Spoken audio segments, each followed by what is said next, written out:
Good evening and welcome to the January 22nd meeting of the Milton School Committee. As is our best practice, please join us with a salute to the flag. Pledge allegiance to the flag of the United States of America and to the republic for which it stands, one nation, under God, indivisible, with liberty and justice for all.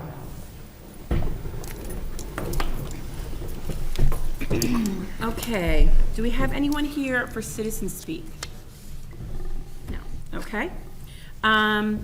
Any changes? I have two changes I'm gonna make to the agenda. Under Chair's report, we're gonna strike B.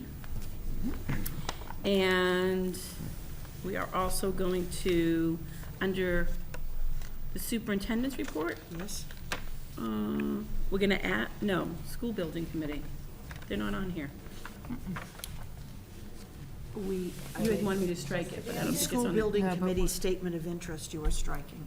Yeah, so that's the only one. Right, that's And what under I the just superintendent, Yeah, you're I'm gonna gonna add that one, okay. yeah, but, Yeah, so you've done that, yeah, so just add there. oh, that's right, I'm sorry, Okay. yeah, okay. And then, under the superintendent's report, we have, an addition of, our backstage boosters are gonna be added to it, and our information about our evening of one acts, sorry, okay. Okay. All right, so first up is the chair's report. So this evening, we have our second visit from our Student Advisory Committee. We have sophomore and senior Vincent Luang and sophomore Tommy Lesser. So they're here, and they're gonna speak to us tonight about eco-friendly Milton. So take it away, boys. All right, so we are trying to find an alternative to having single-use plastic throughout all schools in the district. Earthlab at Milton High School has looked into this and was wondering if these were any other efforts throughout Milton who we could team up with to ensure an eco-friendly Milton. Okay. We also wanted to ask if Milton has looked into a plastic bag ban, and if they haven't, also to look into the idea of Milton adding the idea of recycling plastic bags to our recycling system. And also to look into recycling in the school system, especially in cafeterias throughout all schools in the district. Okay. So the townwide issue, I think that query that you have there, you might be aware even when you shop locally, but last year at town meeting, it was passed that we no longer do, I wouldn't say we no longer do plastic bags, but we're charged for them because. No longer single use. No. Single use, plastics, yeah, single use, plastic bags. So that's a law in the town. So, and you know, promoting people, I know you probably see it CVS or the Marketplace or other places to bring your bag. So townwide, that has been a huge effort, step forward that we're doing. And I can't speak for the town, but I think everyone's making an effort moving forward on that. Tommy, what was your first one about the plastic spoons or? Oh yeah, we're trying to find an alternative to having single-use plastic throughout all schools in the district. Single-use plastic in general. In not general. just the bags. Yeah. Throughout the district. So like for these? Yeah, for Okay. Plastic water bottles that they sell in the school system as Yeah. well as the utensils. Yeah, member White? This was discussed at last month's Health and Wellness Committee, the whole use of whether or not we could try to do some fundraising and, with the help of Sustainable Milton, purchase water dispensers to replace the single-use plastic bottles. We were going to try to get several for each school. So we are having some discussion about that, and that's something that we're looking into. So can I ask, Betty, so that it's almost that, because we have some water dispensers already down at the field house, correct? Correct. So we have one at Milton High School, working with Sustainable Milton. We have one at Collycott, and we have one at Pierce. And your principal is very interested in putting those dispensers in. Am I right, Ms. White? Yes. In eliminating the water Fountain. Bottles. Yeah. And we try to speak about it, doing it at every one of the schools. in the Laura Stillman- cafeterias. Yeah, and the follow-up to that too was that Laura Stillman was gonna look into some funding opportunities and reaching out to Sustainable Milton to see what we could do to make that happen. Yeah, and I wonder too, I mean, just, not that everyone can't make the effort, but even if that happens and then, I don't know, like a welcome to school, that every student would get their own water bottle, so they'd have it, and then that would be a prompt, that would be their reusable bottle, you know, and that Yeah. everyone in the school would have one, but, well, we can see, but that's. So it came up at Health and Wellness, so it's Yeah. on the radar. We might invite you at your convenience to Health and Wellness to speak to it, is that all right? That's great. Yeah. We'll communicate the date with you. Yeah. Okay. So just in case that, when I visited the student government, the overall student government meeting, I explained that we have several, what we call either subcommittees or advisory committees of our main school committee. And Member White, she chairs our health and wellness. So all those issues of wellness and health district-wide, K-6, are talked about and discussed at that. So that's why, you know, if you guys would want to come. And we usually have student representatives. I don't know, Member White, are they still attending your? No. Yeah. We were not able to have any in the fall because of sports. Sports, yeah. And so James and I had emailed each other in early January, and he's looking into, now that fall sports are over, trying to find some student representatives to To be on it, yeah, because it was, I used to be on it, and when we met in the mornings before school, we had student reps, and it's always good to get, you know, their perspective and their input on the health and wellness issues. So maybe, before you go, why don't you put down your emails, and you can give them up to the superintendent, so that if Member White wants to invite you guys at a convenience to you to give you an update, or you guys can speak to it, what student government might want to do Yeah. to sort of help out with those efforts with. Our next meeting Yeah. is scheduled for February 11th. It's a Tuesday afternoon at 3:15. Yeah, do you guys do winter sports, or are you available? I'm available, I don't do. Yeah, all right, well, but even if it was another one of your advisory Yeah. people, yeah, that'd be great, yeah, but you can figure that out. Yep. What kind of recycling do we currently do in the cafeteria? From what, I'm part of this high school's recycling club. We don't have any recycling in the cafeteria currently. Okay. We did try for a little, but the biggest problem was there was no one to take their recycle, and students would also throw their food into the recycling receptacles, so we wanted to look into that. Do you have to contract out for that kind of stuff, Glenn? So like, you know how like when you go to university cafeterias, I know universities are different, but they have different places where you can place the different materials for recycling. But We then- could buy the bins for that. The But then question, where does it go after? well, I mean, we recycle from, as Vincent will tell you, they come around and pick up from all the classrooms and so Okay. forth. We have recycling.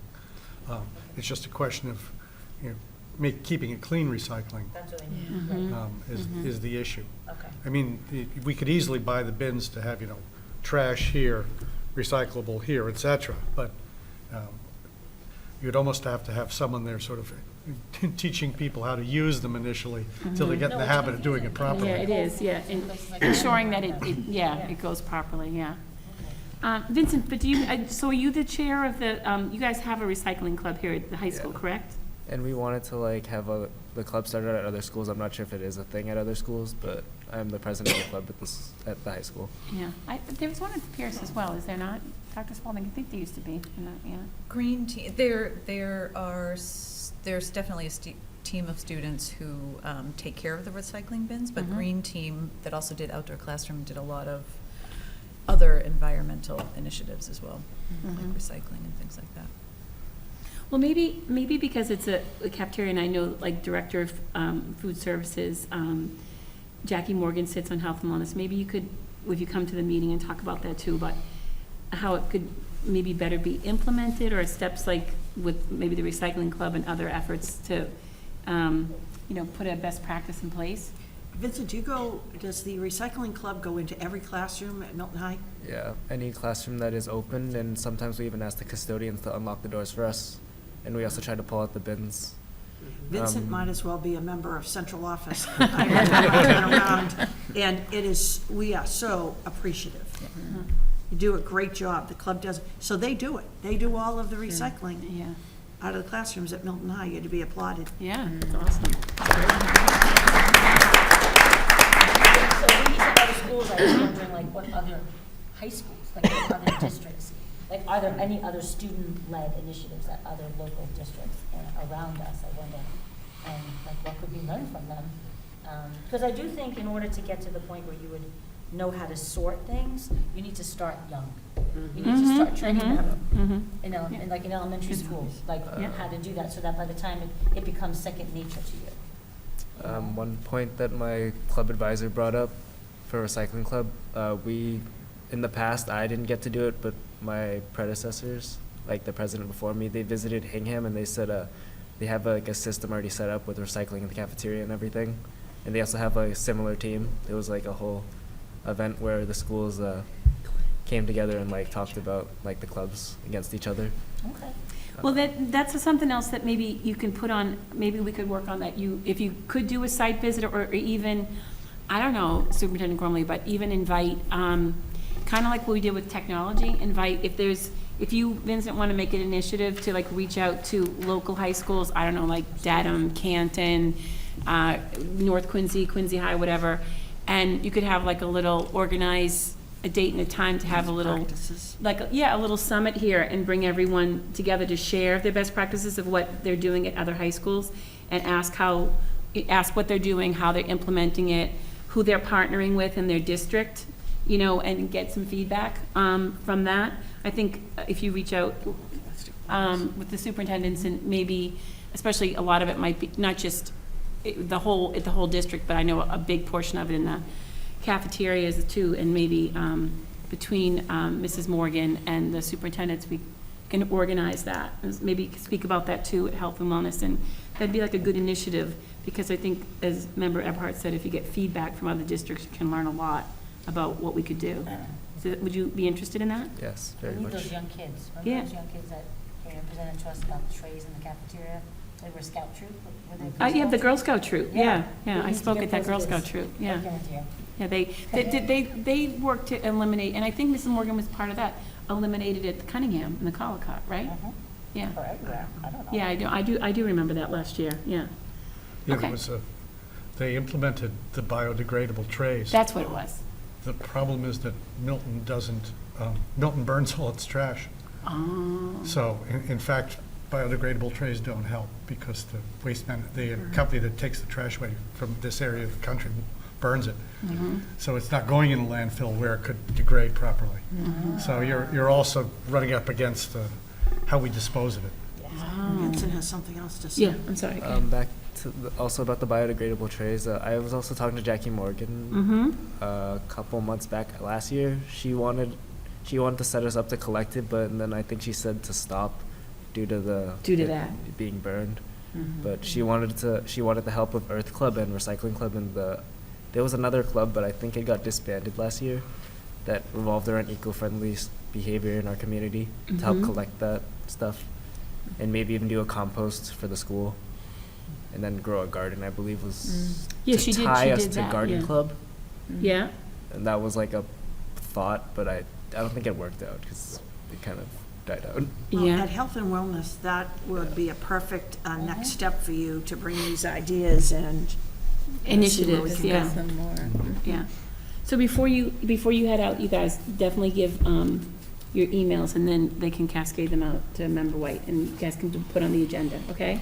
Can I ask one other question? Yes. So I know you said that we had those water, what are they called? Stations. The water Yeah. stations, is that Yeah. what they're called? I think filling, Water water filling, fill. water filling stations. stations. At one at the high school, one at the Collicott, and one at the Pierce. How did we fund those ones? Sustainable Milton, they Okay. came In to a part. school committee meeting once, I and remember they them. partnered Yep. at the high school. And we The covered- PTO at the Collicott, and how did you? Sustainable Milton also at Pierce. And some contribution from the school system And as some well. from Milton Public Schools, yes. Okay, just was curious on how expensive they are to retrofit. They are expensive. It's about They are $5,000 expensive. a piece Yeah. to install, to build, Installation. So buy the and install. installation is a lot of it. Right, because you have to reconfigure probably the plumbing, right? If Yeah. you're putting it by an existing water fountain? Principal Well- Chet's very interested in them. Current water fountains just work on plumbing. Right. These These actually have have- electrical connections Right. as well, so there's an electrical Okay. setup involved. And you have to get the right size so that you don't have to redo wall tile behind them if you take off something and put up something smaller. So there are issues, but it's Because when they were here from Collie Cup, they had pictures of Yeah. the students at that Yeah. fountain, at the station, so. Okay. Vincent has something else to say. Okay, sorry, go ahead, Vincent. Recycling Just Club. bring the mic over, hun, so they can hear you at home. Okay, go ahead. Recycling Club has been trying to collect donations and raise funds through can drives. Mm-hmm. We collect the cans from the recycling bins to raise money for another water bottle filler. Mm-hmm. We actually attempted to do it prior, but we didn't have enough until Sustainable Milton funded the first one that's by the field house. Mm-hmm. So we are still trying to raise money for another one. Mm-hmm. So we are in an attempt for that. Okay. That's great. I mean, you guys are part of student, student government as well, so I know that you're chair of, the recycling club, but I think because of the eco-friendly issue being a big thing, don't you guys, I know because my daughter was on student government many years, but when the four grades come together to fundraise for overall efforts for the district, is that something that you guys could make an initiative so you get some more money from that? Like, I know there used to be, you remember the fundraiser they did? It was like an indoor mini golf fundraiser at the field house, and I think that might be something that for efforts to fundraise, it was for an issue for the district that the four grade levels could maybe come together and do a fundraiser, and if the initiative is to assist with the eco-friendly issues in the district. The mini golf course is a putting for patients. I believe that raises money for, I forgot Yeah. which Oh, was one. it, oh, yeah, was it, it was, It's a hospital. was it Dana-Farber Children's or Yes. something? Okay. So Yeah. that's, we assist with that, but that's kind of partially outside of I see, our yeah, thing. yeah. But there are other things, you sit down and powwow, there's other things that you could fundraise, and if you make that an initiative, you know what I mean? I think, yeah. Any other questions on that, or statements you guys have? Okay. Go ahead, Tom. I'll just Tom, say no. You good? Okay, all right. All right, Dr. Craighead, do you want to just speak about the last query about the activities and finance? So you made a presentation, I think it was in December, on the activities fees, and we discussed it in finance this month. I'd like to preface what I'm going to say with the fact that we wish, I know we all on school committee and the administration wishes that we could make clubs and activities free of charge. Part of the presentation was about the fact that if they were free of charge, more students would participate, and that's certainly our goal.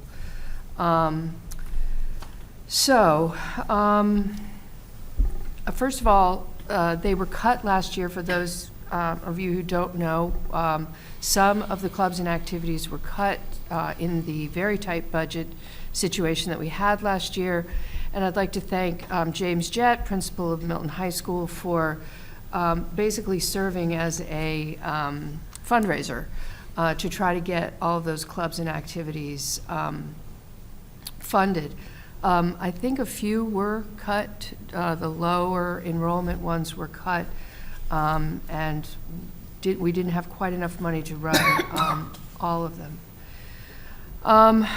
We're mostly driven by our enrollment situation. We are again going to have a tight budget situation. We need more teachers to deal with the greater number of students that we have. And those positions come first before anything else.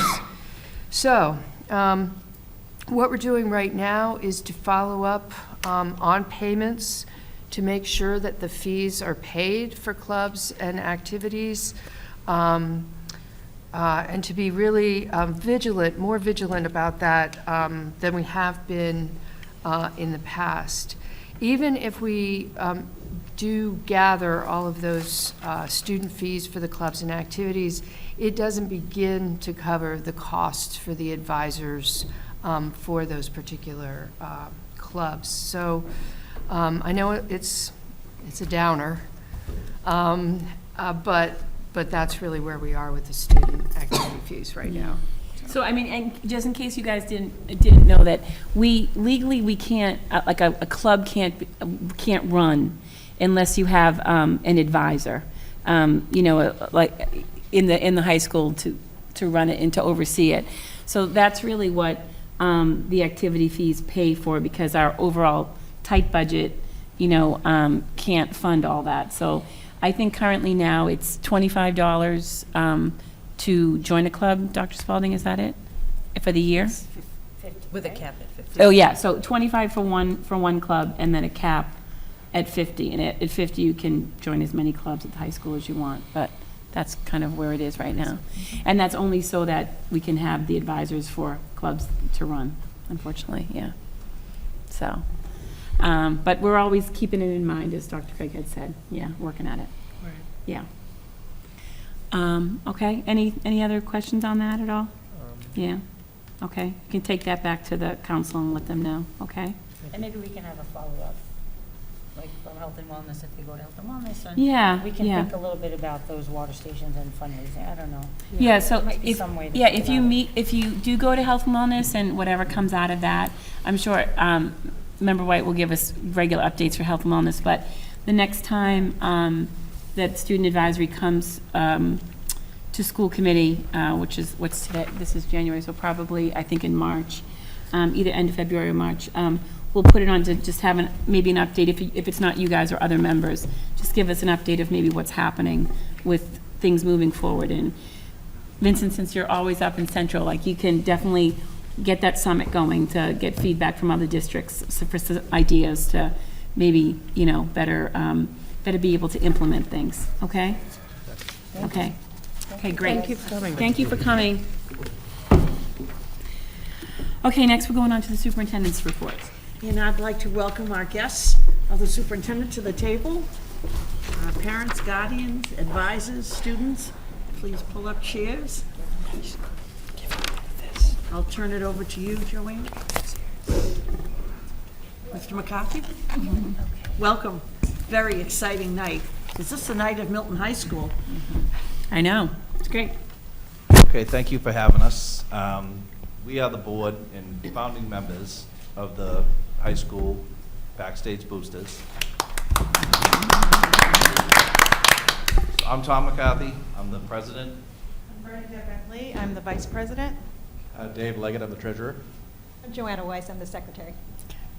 So really briefly, because it's really about the kids, we are a 501c3 organization, nonprofit. We basically got together because we saw a need and we just wanted to help out with promoting, advocating, and just basically doing whatever we can. I do want to take this opportunity to thank the high school administration, Mr. Jett, Mr. McEnough, Mr. Kelly, the superintendent's office, Mary, Dr. Spalding, Dr. Pavlicek, and of course, the school committee for all the support that you give us through everything. So I'm going to turn it over to Kevin, and he's going to give you a rundown, and then we'll let these very talented young men and women, Mikey told me to call them students. But I'll turn it over now and let them. Okay. Thanks for having us here tonight. I want to thank you for letting us come to advertise our show that's going to be opening in next week. 1.5 weeks. Yeah. Wow, it's getting close. So before I talk a little bit about the kind of work that we're doing this year and the program that we have expanded since last year, I want to introduce our fabulous actors. And they're going to introduce themselves, tell you who they play, and we'll take it from there. Hi, I'm Will. I play Tom in the role. I'm a junior. I'm Olivia Kettler. I'm also a junior, and I play Madeline Livingston in The Women of Lockerbie. I'm Elisa Lorden. I'm a senior, and I play Catherine in The Shining Lives. My name is Luke Palmer. I'm a junior, and I am assistant directing The Shining Lives. My name is Mikey McCarthy. I'm a senior, and I'm technical director for both winter productions. I'm Mae Bentley. I'm also a senior, and I play Olive in the production of The Women of Lockerbie. I'm Sydney O'Toole. I'm a junior, and I'm directing The Women of Lockerbie. That's And just to give you a little bit of a preview of what we're doing. So traditionally, in the past, before we have combined the musical and the drama club, which is now under kind of one roof with between a collaboration with me and Don Sykes. The drama club is traditionally done in the wintertime, a one-act play that is usually small, and it goes to the Massachusetts Educational Theater Guild Festival at the end of February. And there has been a growing need of more students wanting to participate. So this year, instead of producing one small one-act play, we're actually doing two smaller one-act plays. So we actually have a group of about 16 actors between the two plays, so kind of doubled in size from what has been traditionally been around 7 or 8 students. We have a student-directed show, so the Women of Lockerbie, which is what Sydney is directing, that will be the first one-act play that we'll see next week, and that production is a fully student-directed, student-designed production, and that will go to the festival at the end of February. So it's been an experience because Sydney has had to learn how to be a director. So we're doing a lot of work thinking about how to analyze a script, thinking about how to communicate with actors, thinking about how to work as a team. Sydney is also working with another student on scenic design. So we have a scenic designer, costume designer, lighting designer, and they're working with professionals who have come into the high school and are teaching them how to do some of this work. And I think that's really exciting outside of just the acting portion, because a lot of our students who are involved in this production are looking to continue their studies in theater. In fact, does anyone want to talk about that? No? Mikey?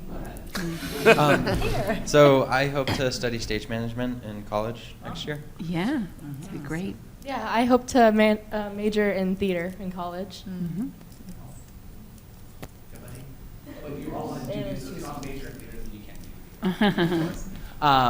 So we really have expanded kind of what we're doing in the wintertime. And it's been a really wonderful experience to be able to continue to work with students past the fall musical. And our shows are next Thursday, Friday, and Saturday, all at 7 o'clock. Student tickets are $7 and adult tickets are $10. Am I missing anything? And I just want to thank, again, I want to echo thanks to the high school administration and the superintendent's office. Ms. Sykes has been super, super supportive of having the program expand. And I really think that as we continue to be more successful and grow, that our students are really going to reap the benefits, the artistic benefits, the social emotional benefits, the academic benefits. All that math that you learned how to do scenic designing, it was really amazing.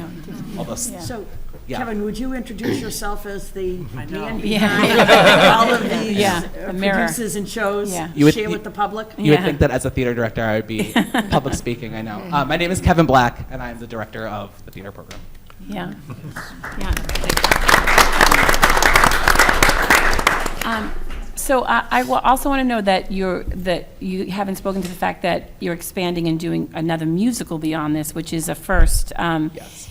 For the high school, which I think is really exciting. So your goal is to have a fall musical, a spring musical, and then 2 one-acts in the winter. Yeah, That's and really ambitious to kind of align and with the athletic seasons, so that way students have a theater opportunity, performing arts opportunity throughout the whole year. Great.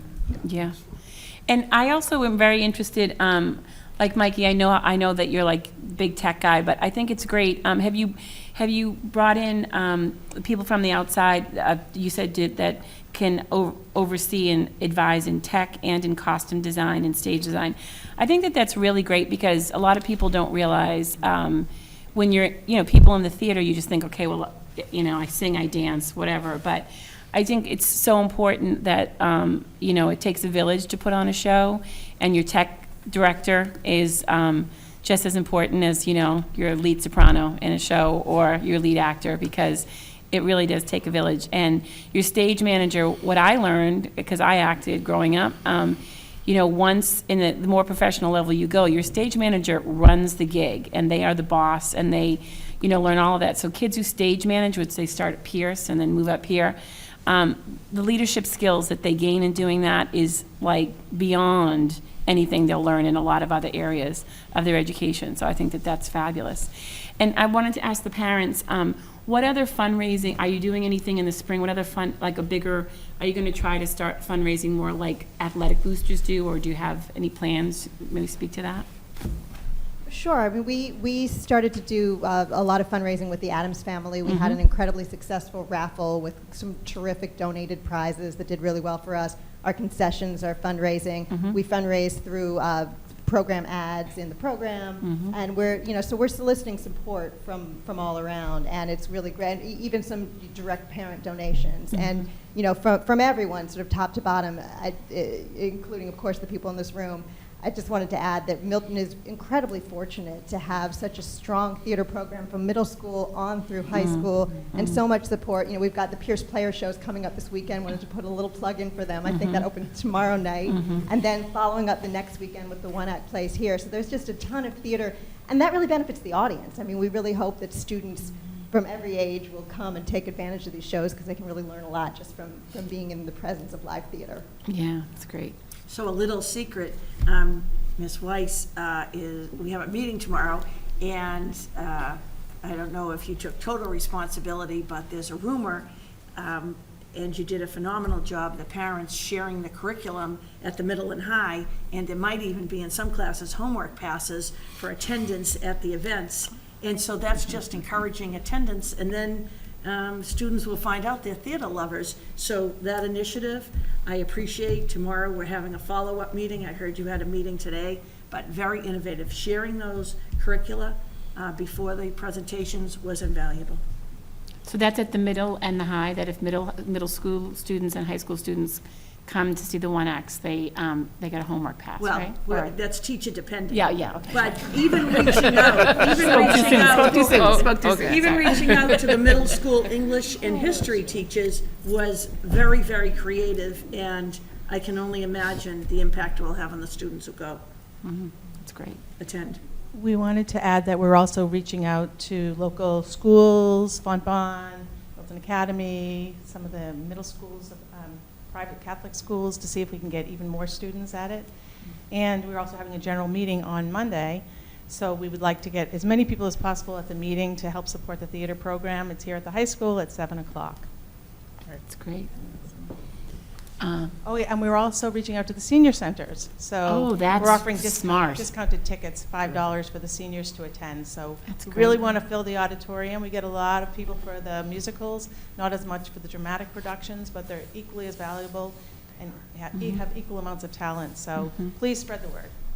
That's great. And that meeting is Monday night. Where? Monday night here at the high school at 7 o'clock. For anybody who's interested in supporting Milton High School Theater, and our website is www.mhstheater.org, and theater is R-E, not E-R. And we'll highlight that in tomorrow's blog and have every principal put it in their blog. Thank you. Thank you so Yeah. much. I'm super excited, as a theater parent, as you guys know, I'm super excited that the high school is just blossoming. When I first moved here 20 years ago, there wasn't even a high school musical until I think my daughter, who's a sophomore in college, was, I think, in kindergarten or first grade. And I think that stemmed from the success of Pierce players, for people to come up.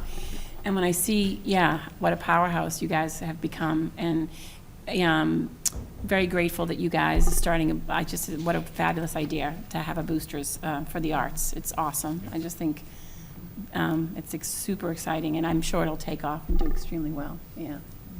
Great, thank you. And I just wanted to add one thing, just as the treasurer as well. Again, we want to thank very much the support we get from the administration. I did want to mention as well, this is very much like a club. There are sponsorship fees that come with that, but a lot of what happens here is self-funded through ticket sales. These kids put on phenomenal productions, and one of the big goals is that we want to be able to try and enhance that. So if anyone is interested, some people may not know that it's self-funding, and so that's one of the goals that we came together with, trying to help increase that support. So if anyone's interested, either their time, or if they would like to help out financially as well, we welcome that. They can get in touch with the administration, they can get in touch with us. So just wanted to put that out there as well. And is your like boosters is under the choice under the athletic? Is there a place on the website that you guys would be, that you can go I'm to? I'm not sure, to be Yeah. honest with you. Or, but don't you have the theater website? Do you- Yes, it's like Is a there Google site that connection we made through the A school link account. that people can donate from Yeah, that? we're working to set that up. Okay, yeah. So hopefully, maybe by the time, Yeah. people review this, it'll be up and working. Super. Okay, Or great. they can come talk with us at any of the productions. as well. Right. Okay, great. Thanks for Thank coming. you. Break a leg. Thank you so much. Do well. Mr. Palmer, would you stay for 1 minute, a part of the next presentation? I think it'd be great to move it down to elementary school. Oh, yeah. The theater? There, I mean, when I was in elementary school, in my elementary school. The No in Place New for York, Hate. We did How you plays stepped at up on the the, Wizard of Oz proclamation. And that kind of stuff. Yeah. And Yeah. we did those things. Okay. And I was like, oh, we did the James and the Giant Peach. So, very briefly, tomorrow night is an important night in the Milton Public Schools. We're very fortunate to have full-day kindergarten, and tomorrow night we'll have a full house in the auditorium of parents and guardians of our upcoming kindergartners. Then we watch registration, we see how many kindergartens we have to fill. So, for the viewing public, 6:30 tomorrow night in the high school auditorium. As Joanna mentioned, the Pierce Players, tomorrow night at 7 o'clock, Pierce Auditorium. Friday night, Pierce Auditorium, 7 o'clock, and 2 o'clock Saturday afternoon, and the tickets are online on sale. And there are tickets available, a few for each show, still left, Yeah, I so was gonna- go I was online gonna and get ask if them. it was sold out Not yet. yet, Yeah, not yeah. yet, we're close. So you just go probably Pierce Players and they have brown paper tickets there, yeah. We had a very, very poignant experience every year. The Milton clergy sponsor Martin Luther King event. And so I was fortunate enough to attend, and it was very powerful. Select Board Chairperson Mike Zulis was reading the No Place for Hate proclamation, and he asked for students to participate and read the whereases. And so Luke Palmer responded that night, and he was one of 4 students who, with Mr. Zulis, read that proclamation. We're going to put it in all of our principals' blogs and my blog tomorrow. I want to tell you that we had Milton High School students singing.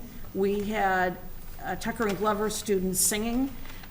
We had 4 Milton High School students, it will all be in our blog, who are going to Brandeis this summer for a leadership experience. There was song, there was reading, but I have to tell you, on behalf of the Milton Public Schools, I couldn't have been more proud to see you, the 4 of you, and Mr. Zulis reading that proclamation on behalf of the town of Milton. So when we need somebody who can step up immediately and has unbelievable oration skills. Yes. you know, It's a go-to, thank you. yeah. And so we'll put all that information, but to the Milton clergy, that was a phenomenal night, and I did write to the principals a little selfishly, and Luke, you were there. It was a Milton Public School night, wasn't it, Luke? You would have been, everybody, and I believe that Milton Access was there, and it was videoed. But those presentations and those opportunities for all our students, I want to thank the clergy. Thank you. Yeah. So that was great of you to stay. Yeah. Thank you. Thanks, Luke. Later in, you don't have to stay. Unless you want to come up here. You want to stay for finance? But your friends, Really you have interesting. supporters, Luke. Take care, Luke. Later in the evening, Chairman Varela will talk about the budget presentations. Our parents and students spoke tonight about an evening of one-act plays coming up. If, for the viewing public, if you would circle February 25th, first grade information night, another important night in the Milton Public Schools. And because of this school committee, tied with that first grade information night on March 2nd is a STEM information night. So parents making their choices on the English innovation pathway or French immersion, almost 100% attend both nights. So they become educated about our programs. So we received very exciting news. In the irony, Chairman Varela mentioned to me being an advocate of the music program, and today Pierce Middle School String Ensemble has been selected to perform at the Massachusetts Music Educators Association statewide event on March 6th. So Excellent. Is that, Superintendent Lewis, That is in the Seaport. That's down in the Seaport, yeah, because I was just mentioning it to her that, when Grace was at the middle school, at the choir, the 8th grade choir, wasn't, you remember that? You were- Well, yeah. now, They- Deborah yeah. Miller. It's a big deal. It's a very competitive, I mean, I can speak to this as a music mom. It's extremely competitive. It's in the entire state, and teachers submit either the vocals, or the string ensembles, to this big committee, and they listen. And so being chosen to play You is a big mentioned deal. it, and Yeah. you And the had- next day, the strings were chosen. Imagine that. I So know. keeps on going. It's Thank great. you. Thank you. And in my blog tomorrow, we'll detail the rest of the information. Thank Yeah. you. Ms. Miller does a phenomenal job She is with phenomenal. all levels. It's amazing to strings see. are- yeah, They're- I agree. The So well strings are recognized great, at yeah. the state level. Yeah. Thank you. Okay, next, finance, Dr. Craighead. Okay. I'll try to make it interesting so that Ms. Varela isn't too bored with it. Okay, finance report. The budget presentation schedule that Superintendent Gormley just referred to. Presentations, I'm going to talk about the presentations to the parents and guardians, and this is also to the community at large. Anybody who wants to attend these is certainly welcome to come. But also, the administration has been presenting this to the faculty and staff at the various schools as well, so that everybody is up to date on what the process is, what the situation is, what our proposals are, et cetera.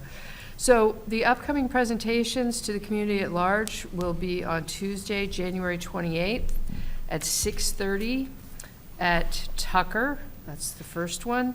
Then the next night, Wednesday, January 29th, also at 6:30, but in Collicott, Cunningham. And then Wednesday, February 12th at 6:30 in the Milton High School auditorium. So parents and guardians should feel free to come to any one of those that fits their schedule. If you happen to be a Tucker parent, but you can't attend on the night of the 28th, then come to the high school on the 12th or the other one. And also, town meeting members should feel welcome and encouraged to attend these as well. So the more information you have before, as to what our process is, the better.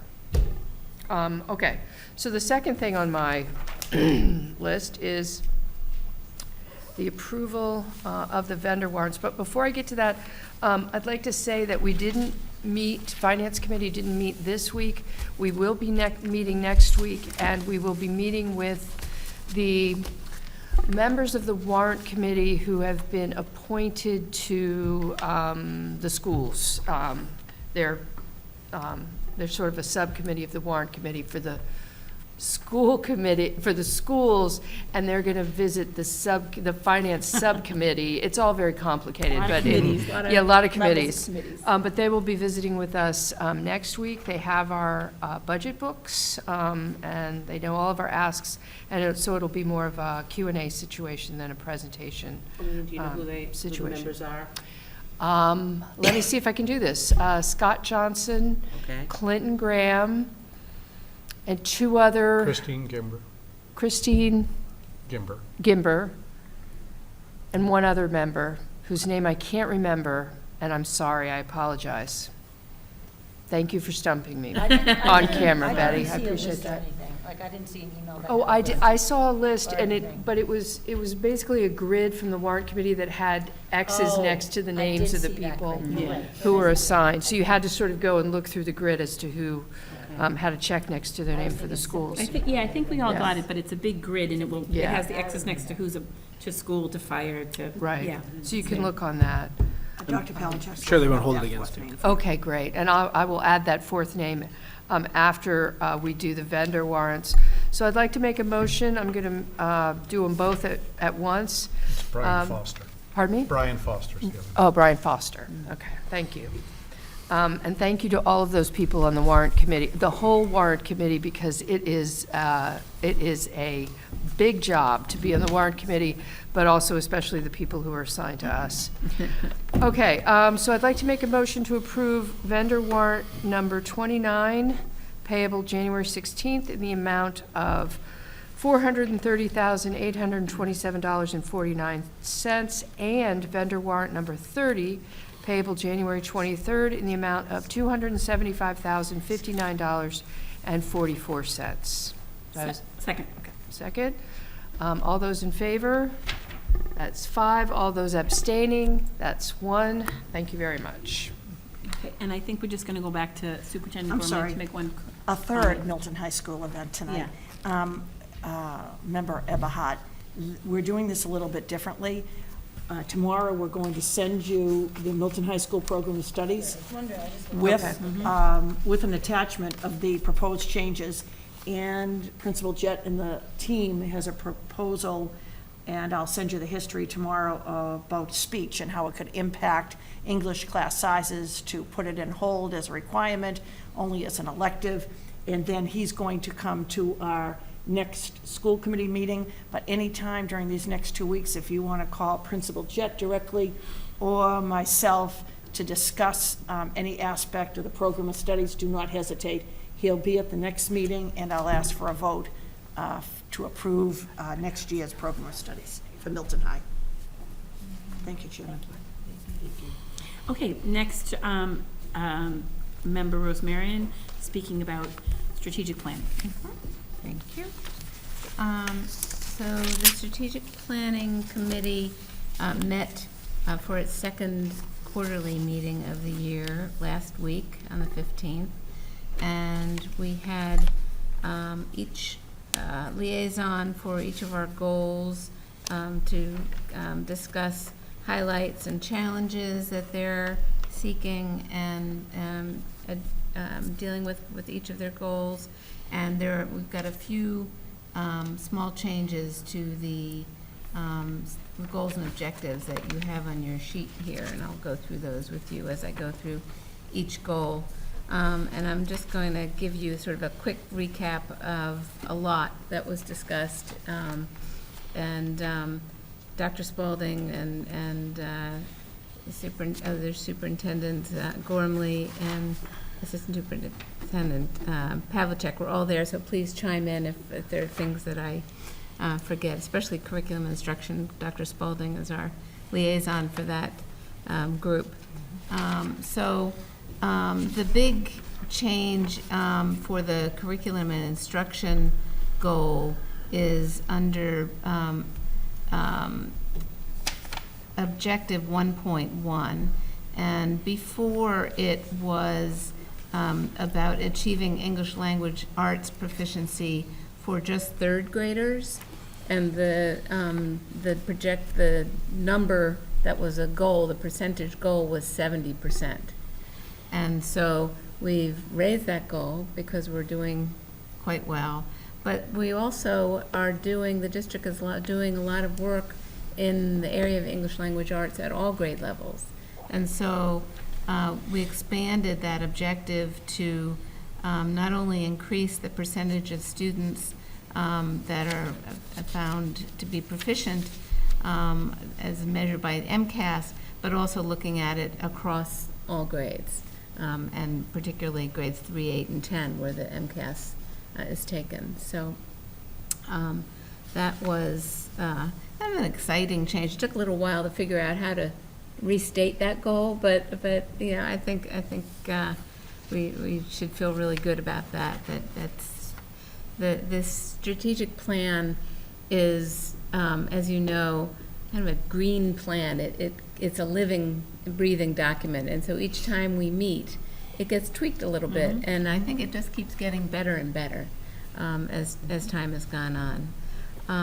Some highlights in the curriculum instruction area that were discussed are the Lexia rapid assessment screeners that have just completed their second round of screenings. They've been working on a clear protocol for the allocation of reading specialist time and progress monitoring, with that limited resource of reading specialists. We want to really be sure that we allocate that time in a sensible fashion, and I think there's been some good work on figuring that out. There's been a STEM team that is working and meeting on a regular basis, and an instructional council that meets regularly, and they're reviewing models for a curriculum review, including looking at the Pierce English Language Arts review process. Some challenges that we're experiencing there is, one, in regard to STEM, is sort of the lack of clarity just in the field of education around what is meant by STEM education in the field of education. So we're having to kind of sort through that and come to our own understanding of that. And then also working on entrance and exit criteria for inclusive practices. And I don't know, Dr. Spalding, you might be able to explain that one a little bit better. Sure. So folks within the special educators under the guidance of Susan Maselli, and with regular educators at the table as well, really trying to bring more clarity to entrance and exit criteria for programs and such across the district. And then the inclusive practices piece of it, we have a team, actually tomorrow is another session, who is attending the Department of Elementary and Secondary Education's Inclusive Practice PD Design Institute. And so we go as a team, dig into their guidebook for inclusive practices and related tools, and design professional development that we would then be facilitating in the district for teachers here. And there's both an administrator pathway and a teacher pathway, so we're doing that work as well, which is also linked to our multi-tiered systems of support work as well. Thank you, thank you. And I have to say, it's been exciting to have Dr. Spalding in her new role as Assistant Superintendent for Curriculum to become our liaison for this curriculum goal, and it's been fun working with her and seeing her influence on this goal, and as we move forward, it's exciting to see. Next up is the technology goal. We don't have any changes for you in the language, but some of the highlights in that area were increasing the use of technology to personalize learning, and that's really been a big focus this year.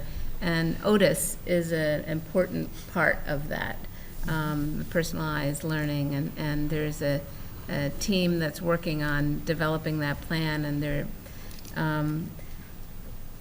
trying to find the time to do the necessary professional development for getting everybody up to speed on Otis. It's been this is the first year of the implementation of Otis, and it's an amazing tool. I actually grabbed a time slot with Vivu and AJ Millicent tomorrow, and I'm getting a little tutorial on Otis because I'm just fascinated with the power of a tool like that. And that in terms of the personalized learning, it has incredible potential for the district in terms of teachers being able to look at how all their children are doing in this system and be able to plan their instruction according to how their kids are doing. And it follows the kids, so you can look back and see how they were doing before. And so it's an exciting initiative and challenging one. They're also working on the Objective 2.4, which addresses safe, legal, and ethical use of digital information and technology. And they're working with the Student Data Privacy Consortium. There's a,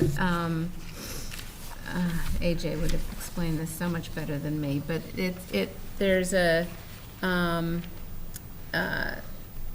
FERPA and COPA, I don't remember what they stand for. Children's Online Privacy and Protection Act. Right. And there's this consortium, the Student Data Privacy Consortium, that reviews all of the different apps that teachers are using throughout the schools, because teachers have brought in apps from all different directions to work with their students. And now all of those apps have been submitted for analysis by the Student Data Privacy Consortium and evaluated for whether they protect our students' privacy and meet legal guidelines. And unfortunately, there are some that have not met those guidelines, and those apps will no longer be able to be used.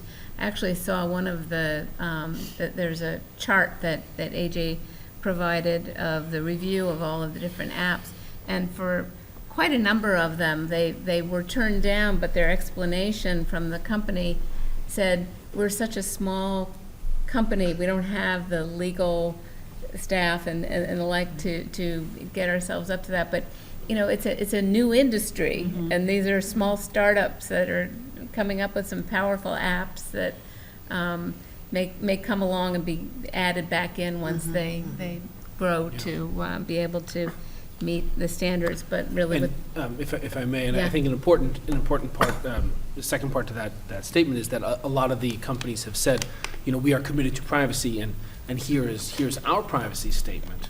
But as you said, we don't have the legal resources for our small startup company to vet the federal standards to know if we are in compliance with the minutia of those. So, and AJ is working very hard to work through those individual privacy statements too. Yeah. So it's a lot of work. It is. It's fabulous. Challenges for technology, as you know, is capital funds to support the one-to-one initiative. Staffing needs, they would love to reinstate the elementary instructional tech person, and time needed for professional development, both Otis and personalized learning initiative. But despite those challenges, it's an amazing goal. If I might add, it just shows how resourceful A.J. Melanson is and creative.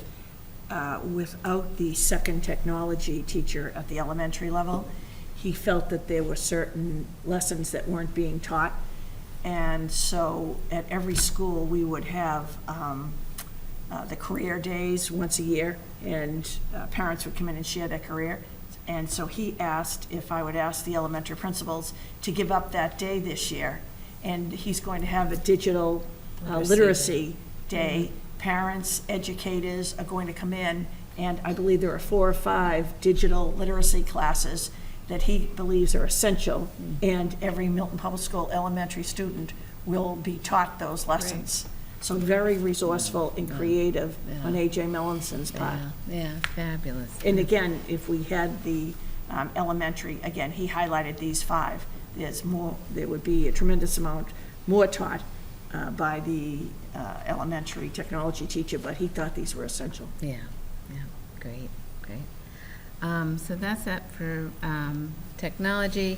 The data use goal, we had Vivu presented the data dashboard, which she presented here, and which was part of the strategic plan, so I couldn't help but invite her to talk to the strategic planning committee about it.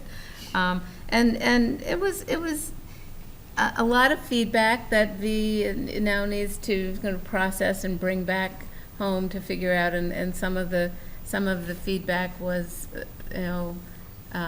conflicting suggestions, but it's a wonderful initiative, and so one of the pieces of feedback that people were curious about was how different stakeholders might be able to use the dashboard, so that we at a district level can look at the data dashboard, but is there something that parents can access that would be meaningful at the level of parents' interest, and teachers, and be able to look at data that's, based on their class and their school, that might look different than a data dashboard that's at district level, and principals. So for different constituents and what different dashboards might look like. So it's got a ways to go, but we've got an amazing start, and with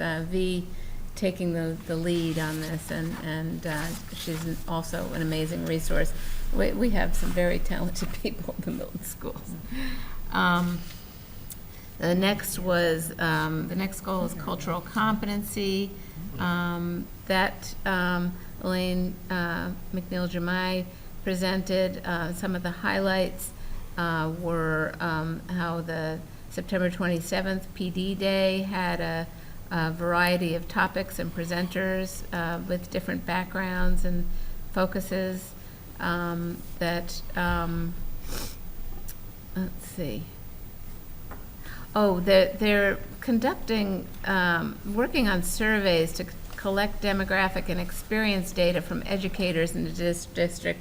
And they had been working on exit surveys of people of color who might be leaving their position and what they're feeling, but they're also doing a survey of stayers. So we have surveys of leavers and surveys of stayers to try to understand, how people feel about their job, and also if they're leaving, what their reasons might have been. So I like that leavers and stayers model. And they're reestablishing affinity groups in collaboration with diversity committee. The challenges are how and who will review exit data surveys. I think this has been a long time challenge of dealing with translation options for daily, weekly communications with families that are financially sustainable, resource sustainable. There is a new action step in development that we'll come back to you with probably after our next meeting in like May or so. I can't remember what the date is. That's going to be working on looking at the transition from elementary to middle school, and ensuring that relationships within and across demographic groups of students are maintained as they move up to middle school. Yeah, I thought that was a great initiative. So that's it. And then on to social emotional learning. This goal also, we have a new liaison who brings a wonderful wealth of knowledge and experience to this, is Karen McDavitt. The SEL group has reconstituted a district SEL team that's looking at SEL and safe and supportive schools, advisory team with Karen in the lead. And so one of the things with the SEL goal is you'll see that they are trying to deal with, and I think they've done well with this reworded goal, is to broaden the goal a little bit to not just social emotional learning, but also behavioral health, and also to incorporate the importance of safe and supportive school environments, which is something, a big thing that they're working on.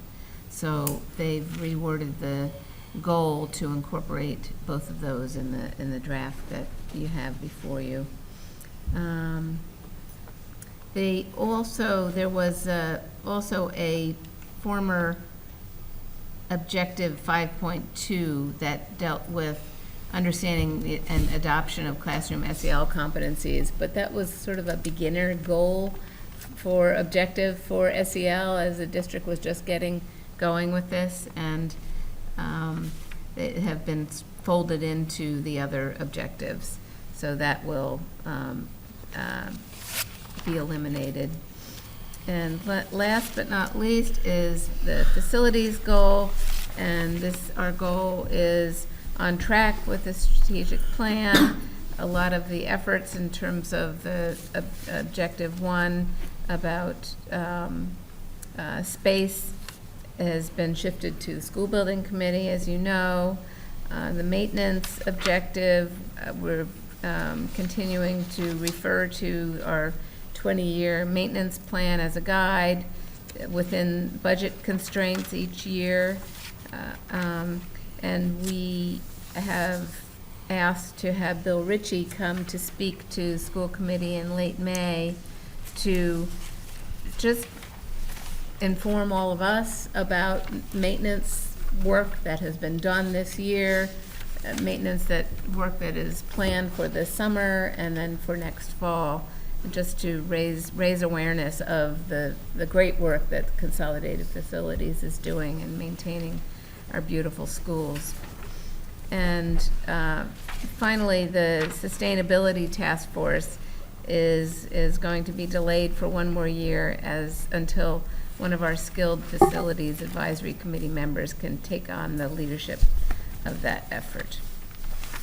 So that's it for my report, and I think I've gone through all the changes in the objectives for you.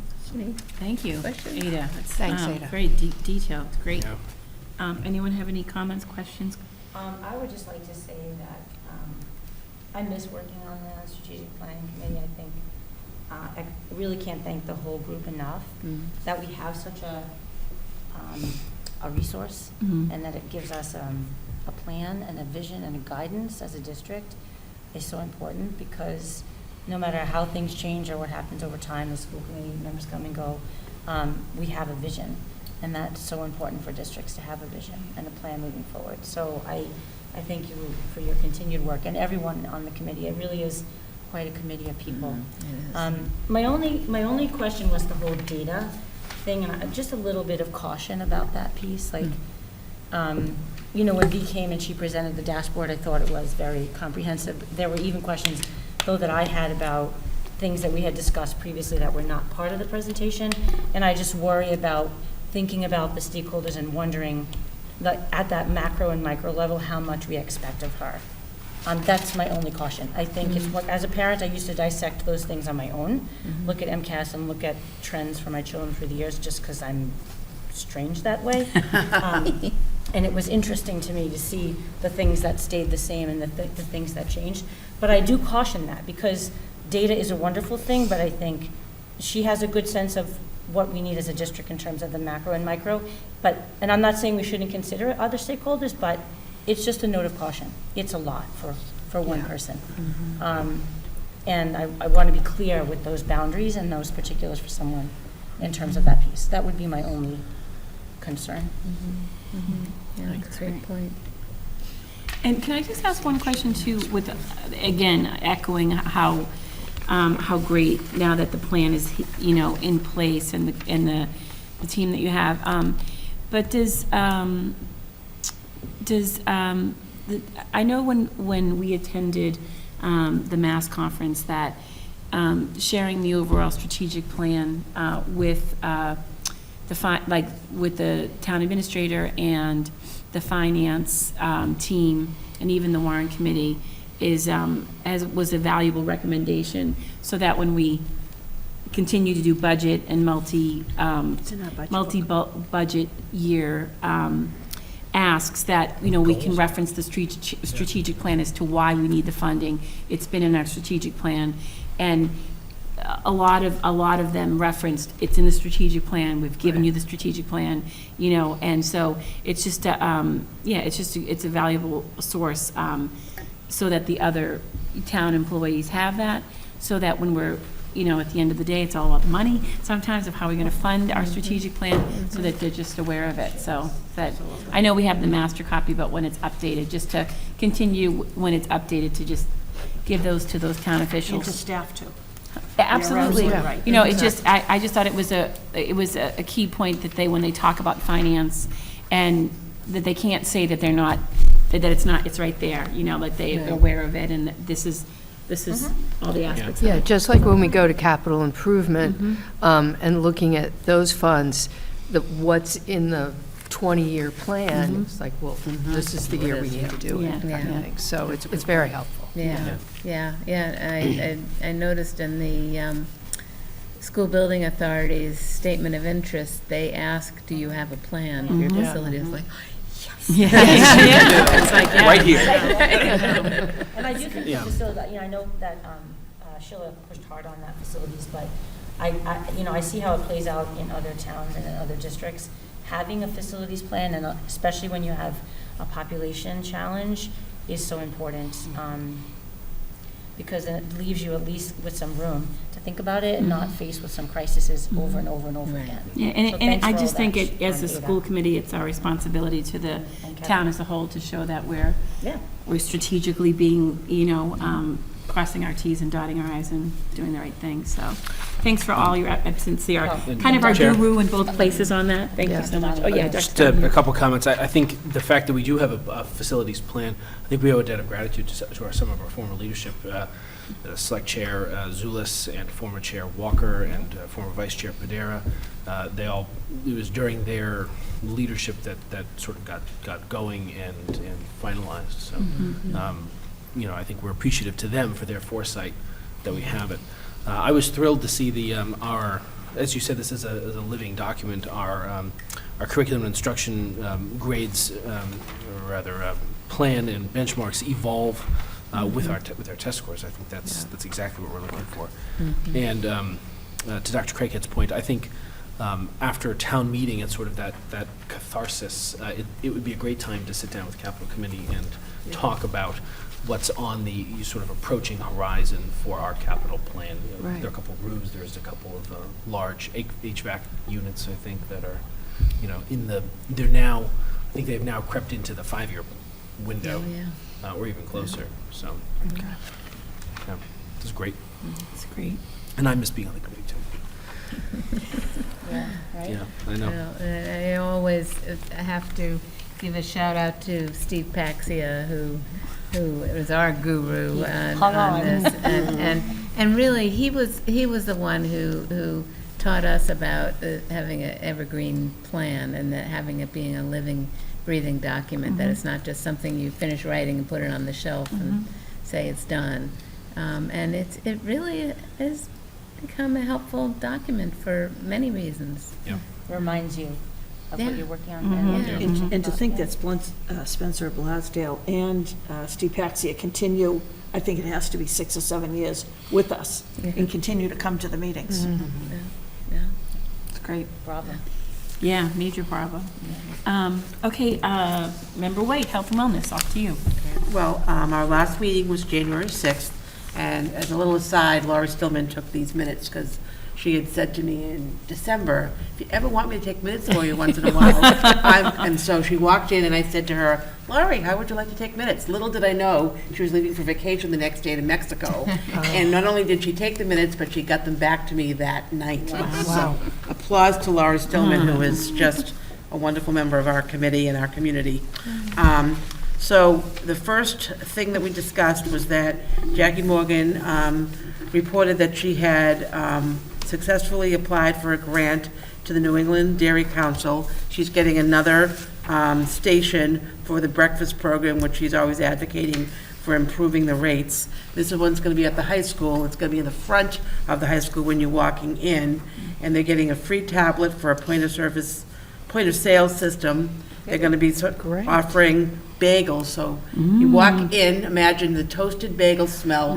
Figure we're going to get that level of participation increased significantly.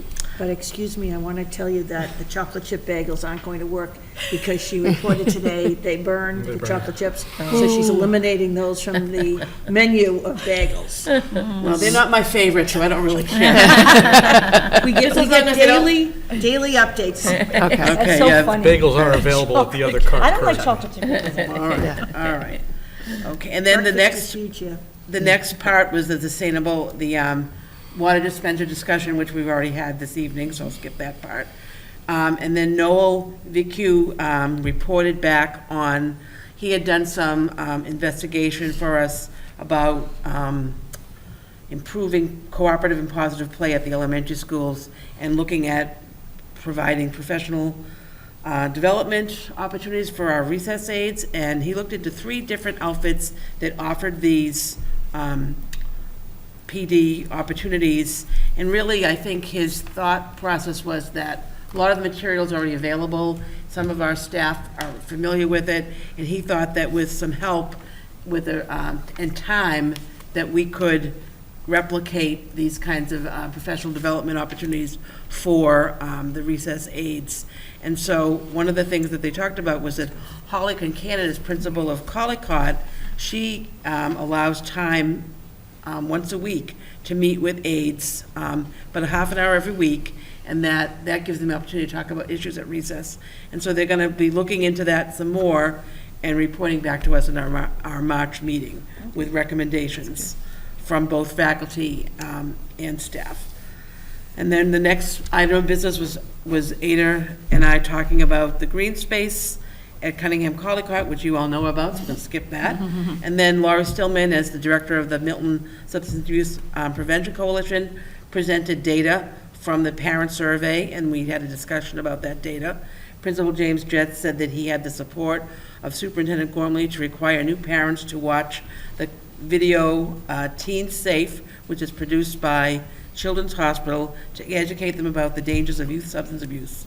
And parents need to sign a form that they have watched the video. Laura Stillman offered to pay for the cost of purchasing software to manage the completion of the parent sign-off sheets through the DFC grant. Holly Concanon suggested also loading the Teen Safe information up on the Milton Public School website. And then Laurie invited the committee, the wellness committee, but also the school committee, to a presentation of the Milton Substance Abuse Committee's community assessment. It's going to be held at the BID Hospital in Milton, and it's at 6:30 on January 30th. And our next meeting is February 11th. That's great, thank you. Next, we have approval of minutes. So I had Maureen send out the December 18th, 2019 minutes. Does anyone have, before I make a recommendation for approval, any edits, changes? Sure. Yep. Just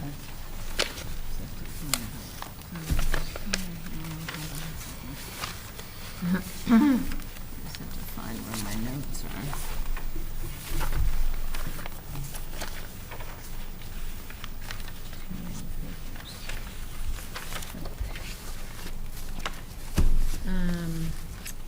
Yeah, under Facilities Advisory Committee, the last paragraph on the first page, it was not the Facilities Advisory Committee that met in June with parents and neighbors. It was some school committee members that. Yes, that's correct. So, yeah. I don't know if you want to be Yeah, I put think in we by could just, name or yeah, just I think we can school strike it to say, members Varela and Eberhard. Neighborhood. Okay. Mhm. Okay. And then a little bit further down in that paragraph is just the spelling of David Ehrman, which is EHRMANN.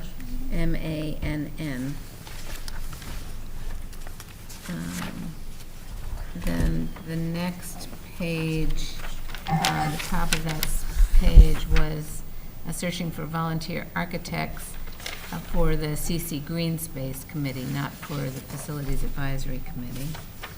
The very top line.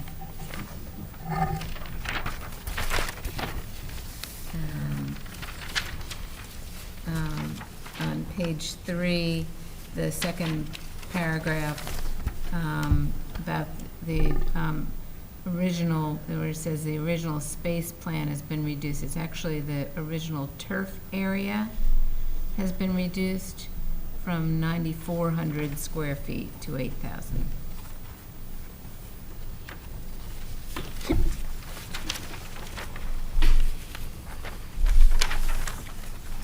Anybody else have any No. changes? Okay, then I'm gonna make with the edits that were just stated, I'm going to make a motion to approve the school committee minutes of the December 18th, 2019. Second. Okay, all those in favor? Unanimous, great. Okay, old business, we don't have. Citizens speak, we don't have. Next, agenda items that's our February meeting. I just got it here.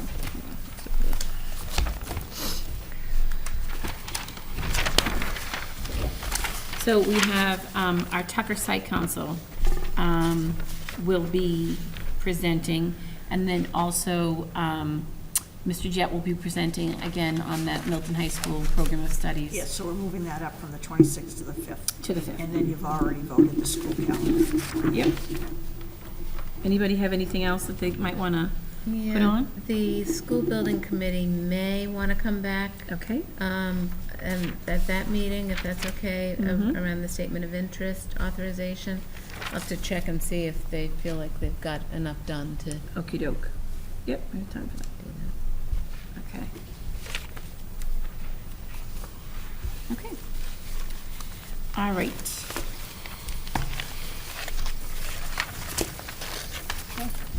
All right, so, the next meeting adjournment. All right, so I am going to make a motion to adjourn from our regular session and enter into executive session for the purpose of approving minutes and discussing, discussion of negotiation strategy for union personnel, and not to return to open session, but to adjourn directly from executive session. It is a roll call vote. So Dr. Donahue? Yes. Member Eberhardt? Yes. Dr. Craighead? Yes. Member Varela, yes. Member Rose Marin? Yes. Member White? Yes. Okay. Thank you. This is where we get it.